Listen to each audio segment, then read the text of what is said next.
ஒரு நிமிஷம் கண்ண மூடி நீங்க யோசிச்சு பாருங்க. உங்க வாழ்க்கை முழுக்க ஒரே ஒரு கனவுக்காக ஓடுறீங்க. டாக்டர் ஆகணும். ராத்திரி பகலா படிச்சு நாட்டிலேயே ரொம்ப கஷ்டமான நீட் பரீட்சையில பாஸ் பண்ணிடுறீங்க. ஆனா அட்மிஷன் அப்போ சாரி, நீங்க பேசுறதுல ஒரு சின்ன குறைபாடு இருக்கு, அதனால நீங்க டாக்டர் ஆகவே முடியாதுன்னு ஒரு ரூல் புக்கை காட்டி உங்க கனவு உடைச்சா எப்படி இருக்கும்? ஒருத்தர் தன்னோட திறமையை நிரூபிச்சதுக்கு அப்புறமும் ஒரு சர்டிபிகேட்ல இருக்கிற ஒரு நம்பரை மட்டும் வச்சு அவரோட எதிர்காலத்தையே முடிவு பண்றது சரியா? இன்னைக்கு நாம அலச போற விஷயத்தோட மையம் இதுதான்.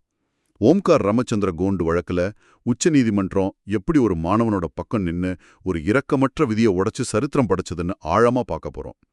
சரி, முதல்ல இந்த கதைக்கு பின்னாடி இருக்கிற மனுஷனை பத்தி தெரிஞ்சுக்கலாம். மகாராஷ்டிராவை சேர்ந்த ஓம்கார் ரொம்பவே புத்திசாலியான ஒரு மாணவர். 10ஆம் வகுப்புல 97.2%.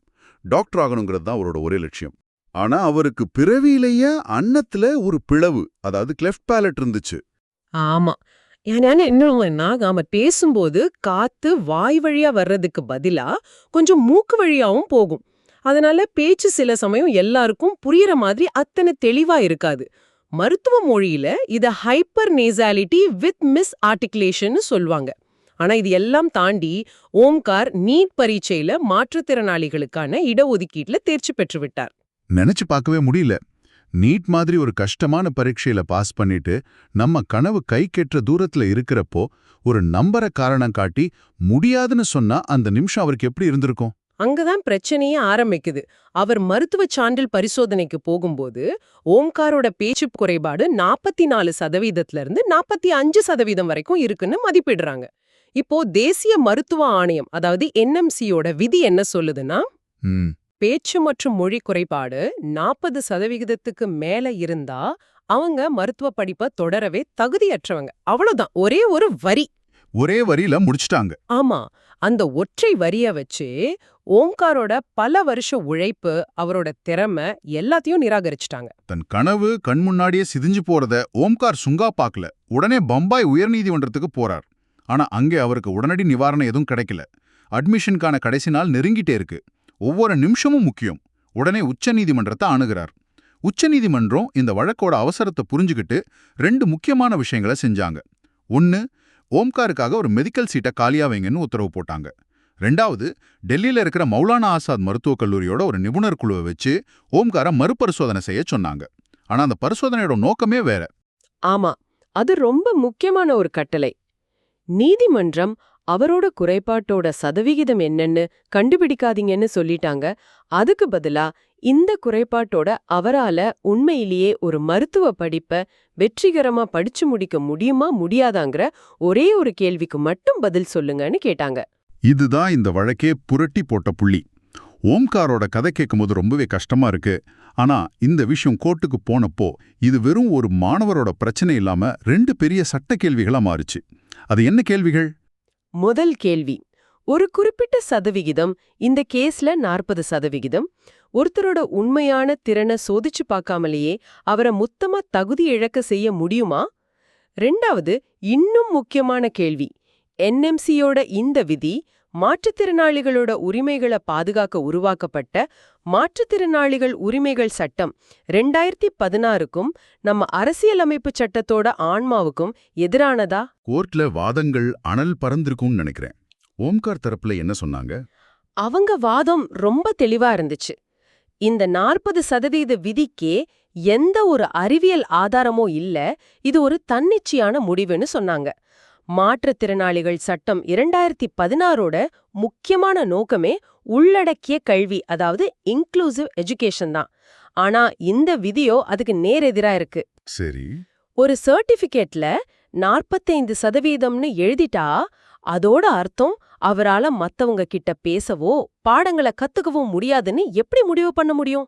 இது சமத்துவத்துக்கான உரிமையை சொல்ற பிரிவு 14ஐயும் கண்ணியத்தோடு வாழ்வதற்கான உரிமையை சொல்ற பிரிவு 21ஐயும் மீறுதுன்னு ஆணித்தரமா வாதிட்டாங்க. ஒரு நிமிஷம். NMC தரப்பு சொல்றதுலயும் ஒரு விதத்துல நியாயம் இருக்கிற மாதிரி தோணலையா? ஒரு டாக்டர் சொல்றது நோயாளிக்கு சரியா புரியலினா அது பெரிய ஆபத்துல முடியலாம்ல. நோயாளிகளோட பாதுகாப்பு ரொம்ப முக்கியம்னு அவங்க வாதிட்டு இருப்பாங்களே. நிச்சயமா. பாத்தீங்கன்னா அதுதான் அவங்களோட பிரதான வாதமாவே இருந்துச்சு. அவங்க 1997ல உருவாக்கப்பட்ட பட்டதாரி மருத்துவ கல்வி விதிமுறைகளை நம்பியிருந்தாங்க. மருத்துவ தொழில்ல தெளிவான தகவல் தொடர்பு ரொம்ப அவசியம். அதனால 40% மேல பேச்சு குறைபாடு இருக்கிறவங்கள அனுமதிக்க முடியாதுங்கிறது நிபுணர்கள் வழிகாட்டுதலோட செஞ்சதுதான் சொன்னாங்க. ஓ, நோயாளிகளோட பாதுகாப்புக்காக தான் இந்த கடுமையான விதி இருக்குன்னு வாதிட்டாங்க. ஆனா இந்த வாதத்தை தான் நீதிமன்றம் தன்னோட தீர்ப்புல உடைச்சுது.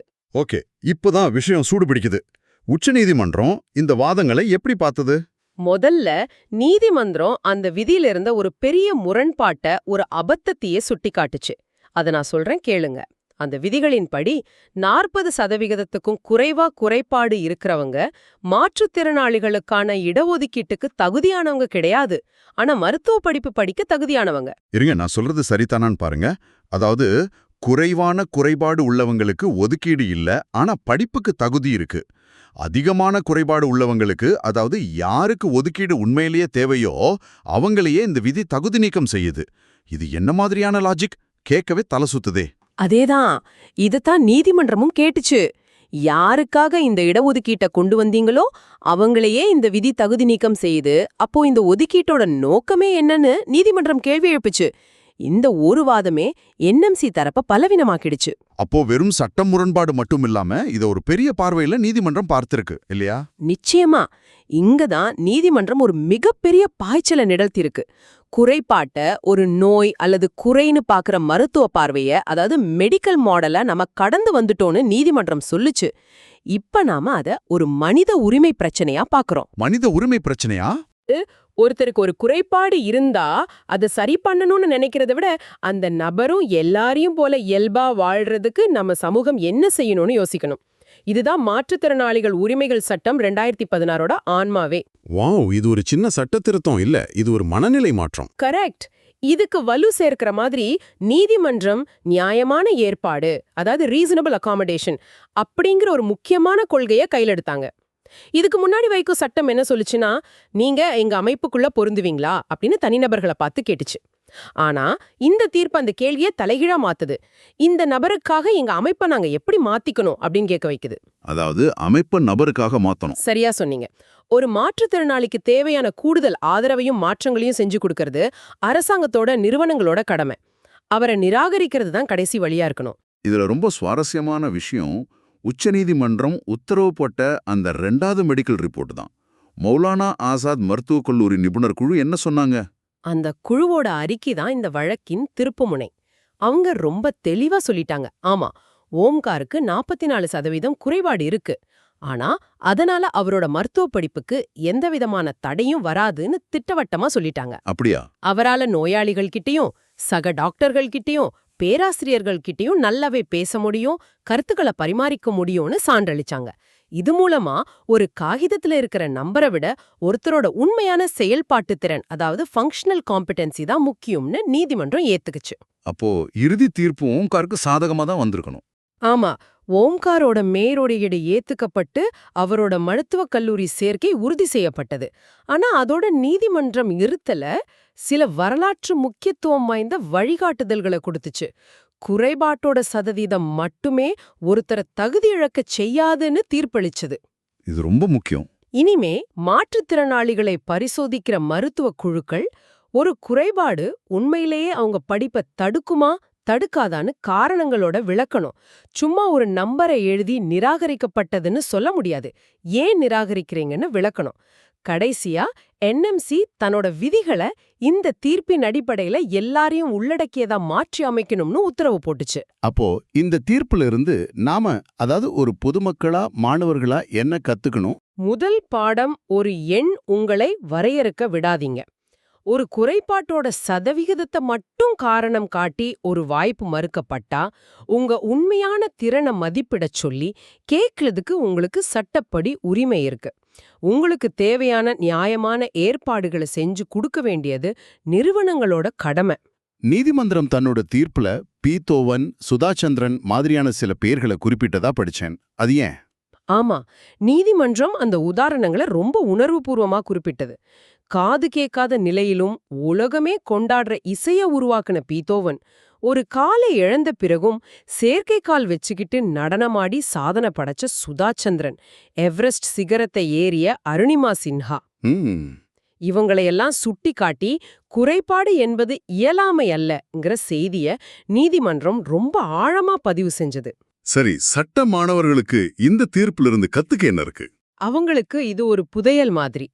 முதல்ல இது மாதிரி நன்மை செய்யற சட்டங்களை அதோட வார்த்தைகளை மட்டும் பார்க்காம அதோட உண்மையான நோக்கத்தை புரிஞ்சுக்கிட்டு தான் வியாக்கியானம் செய்யணும். அதாவது பர்பசிவ் இன்டர்பிரிட்டேஷன் அப்படிங்கறத இந்த தீர்ப்பு மறுபடியும் சொல்லுது. ரெண்டாவதா, அரசியலமைப்பு சட்டம் பிரிவு 14 சொல்ற சமத்துவத்தை பத்தி பேசுது. சட்டம் இத ஓவர் பிராட் கிளாசிபிகேஷன் சொல்லுது. அதுக்கு என்ன அர்த்தம்? சிம்பிளா சொல்லணும்னா, ஒரு சின்ன மீனை பிடிக்கிறதுக்காக ஒரு குளத்துல இருக்கிற எல்லா தண்ணியும் வெளியேத்துற மாதிரி. என்எம்சியோட விதி என்ன பண்ணுச்சுன்னா, ஒரு சிலருக்கு பிரச்சனை இருக்கலாம்னு சொல்லி திறமைசாலியான ஓம்கார் மாதிரியான பலரையும் சேர்த்து தகுதி நீக்கம் செஞ்சது. இதுதான் சமத்துவத்துக்கு எதிரானதுன்னு நீதிமன்றம் சொல்லுது. இதுல இன்னொரு முக்கியமான மாற்றம் நடந்திருக்குன்னு சொன்னீங்களே. ஆமா, அதுதான் மிக முக்கியமான விஷயம். இந்த தீர்ப்புக்கு பிறகு ஒரு மாற்றுத்திறனாளிக்கு ஏன் இடமளிக்க முடியாதுன்னு நிரூபிக்க வேண்டிய சுமை அந்த நிறுவனம் அல்லது அரசாங்கத்தின் மேல இருக்கு, மாணவர் மேல இல்ல. ஓ, the burden of proof is shifted. Exactly. இதுக்கு முன்னாடி நான் தகுதியானவர்னு மாணவர் நிரூபிக்க வேண்டியிருந்துச்சு. இப்போ இவருக்கு ஏன் உதவ முடியாதுன்னு நிறுவனம் விளக்கணும். இது ஒரு பெரிய மாற்றம். இன்னைக்கு ஓம்கார் கோண்டூர் மருத்துவக் கல்லூரியில படிச்சுக்கிட்டு இருக்கார். ஒரு நாள் அவர் ஒரு சிறந்த மருத்துவராகி நோயாளிகளுக்கு சேவை செய்வார். அன்னிக்கு அவர் தன்னோட குறைபாட்டையும் தாண்டி ஒரு டாக்டரா மட்டும் இருக்க மாட்டார். மிச்சம் அந்த போராட்டத்திலிருந்து அவர் கத்துக்கிட்ட பச்சாதாபம், விடாமுயற்சி, மன உறுதியோட ஒரு மிகச்சிறந்த மனிதாபிமானமுள்ள மருத்துவராகவும் இருப்பார். ஆமா, சட்டங்கள் தடைகளை உருவாக்குறதுக்காக இல்ல, ஏற்கனவே இருக்கிற தடைகளை உடைக்கிறதுக்காகத்தான் இருக்குங்கிறதுக்கு இந்த தீர்ப்பு ஒரு சக்தி வாய்ந்த உதாரணம். இந்த உரையாடலோட இறுதியில உங்களுக்காக ஒரு கேள்வி. இந்த வழக்கு மருத்துவ கல்வியை பத்தினது. ஆனா நம்ம சமூகத்துல, வேலைவாய்ப்புல, மத்த உயர்கல்வி நிறுவனங்கள்ல இது மாதிரி கண்ணுக்கு தெரியாத சதவீத தடைகள் இன்னும் எங்கெல்லாம் திறமையானவங்களை தடுத்து நிறுத்திட்டு இருக்கலாம்னு நீங்க நினைக்கிறீங்க? இந்த நியாயமான ஏற்பாடுங்கிற கொள்கையை மத்த துறைகள்ல எப்படி செயல்படுத்தலாம்? யோசிச்சு பாருங்க.